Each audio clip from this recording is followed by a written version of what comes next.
Hey guys, how's it going? Chez back again with another episode of Sunderland Career Mode. Now, obviously, it's been a while since we had a decent or a normal gameplay commentary as opposed to the two Q&As we had in the previous two episodes, which went down extremely well. Very, very delighted with the way that those two videos were received. You guys were absolutely superb with the support for those videos, etc. And I genuinely cannot thank you enough for that. But it is time to get back to what was going on in the background, basically, of those videos. We are now out of the January transfer window. We'll just skip over basically the two games you would have just seen, which were just a couple of qualifiers for Spain. We are sat second in the group table, well clear of Belgium, and just a couple of points behind Poland. So we're looking good to qualify for quote unquote next year's World Cup. But going into a game against Southampton here, you will see, of course, starting in goal is Bernd Leno. Now, he obviously, with the aforementioned previous episodes and the January transfer window, we did bring in Bernd Leno, but weren't able to move out either Simon Mignolet or Kieran Westwood. And also starting for Southampton at right back is Phil Bardsley, who we moved. I think he was the only transfer that went out. I think Phil Bardsley went out and Bernd Leno came in, and they were the only movements as far as knowledge or as far as memory serves as to what happened in January. So it was a quiet window, actually. Probably was two of the best kind of episodes to put the Q&A over, because there really wasn't much to talk about other than just some normal gameplay. But yeah, that's kind of where the squad is. We haven't really strengthened. We haven't really lost anyone of any great value. So hopefully we can continue to do well in the league. We have been playing very, very well recently, getting some great results.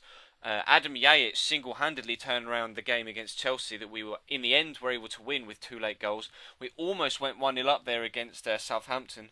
The shot deflected from the Christian Teo cross, and eventually the goalkeeper parries it out to a defender and they are able to clear. But we were pretty much on top against Southampton. They're trying to work the ball around to Alexandro again. Another decent shot. A ball was dropping to the other player in the box. I think it may have been Gary Medel.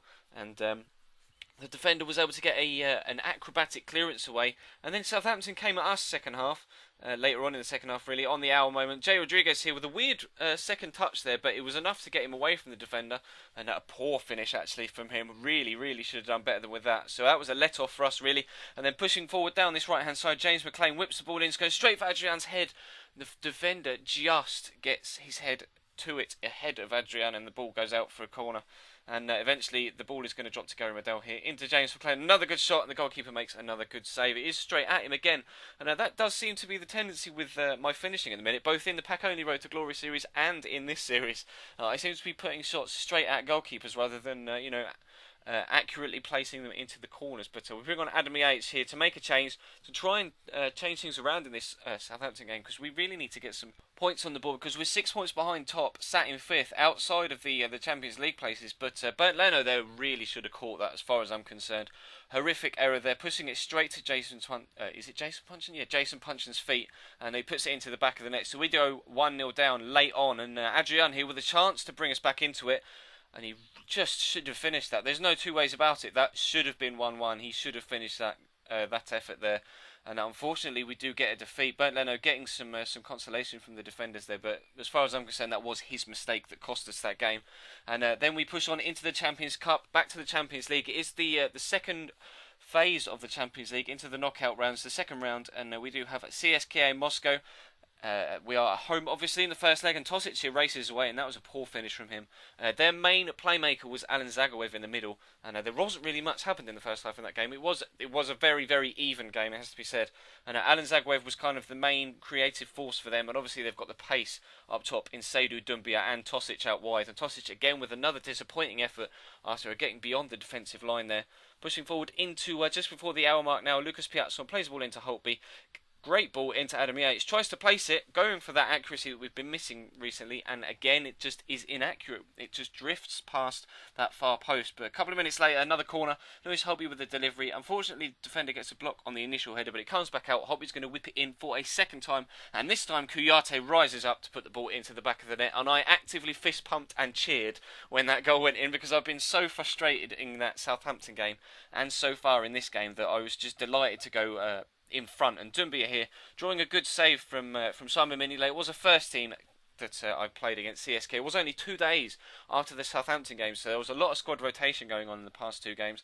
But they made a sub before this corner came in. I thought, oh, Alan Zagorev's gone off. That should help us see out the game. And then from that resulting corner, Rasmus Elm went and put them back on level terms at 1-1. And towards the just a couple of minutes after that, actually, Lucas Piazza here plays a gorgeous ball over the top for Nelson Oliveira, and he tries a spectacular Di Canio volley. And if he just let that drop just a little bit more, he may have been able to get that on target. Kind of snatched at it early as it dropped down over his shoulder. It is a difficult technique, of course. So it was a decent effort, but had he let it drop a little bit more, he may have had a better chance. And the ball there was going straight for his head, straight onto Nelson Oliveira's head. And the keeper comes from nowhere with a leaping left hand to get the ball away, and a second reaction save there to keep us at bay. And then the corner comes in the last minute. Up goes Kouyaté again, but this time there's a defender in the way rather than the goalkeeper, and the ball does eventually get cleared by them. And we do only get a draw in that first of 2 legs, and of course CSKA do have that away goal, so unless we're able to get a 2-goal or like a 2-2 draw, 2 away goals, we are going to have to win the second leg away in Russia. So fingers crossed we'll be able to do that. Coming up in the next episode there will be an FA Cup game, and like I say, you can see from the stats it was pretty even, but coming up in the next episode there will be a cup game against Stoke, and also I think we're back to the league against Fulham, so we're definitely going to have to be putting together some decent form, because we are coming towards the end of this season now. We are midway through February, coming towards the end of February. As you can see, the last 2 games there are towards the end of February in the last week. So it's definitely in our best interests to make sure that we keep the level of form up. And one thing I would like to keep up recently in these career mode videos is the level of support from you guys. Recently, the past 2 or 3 videos haven't really done that well. I'm not sure whether it's because there was FIFA 14 news came out,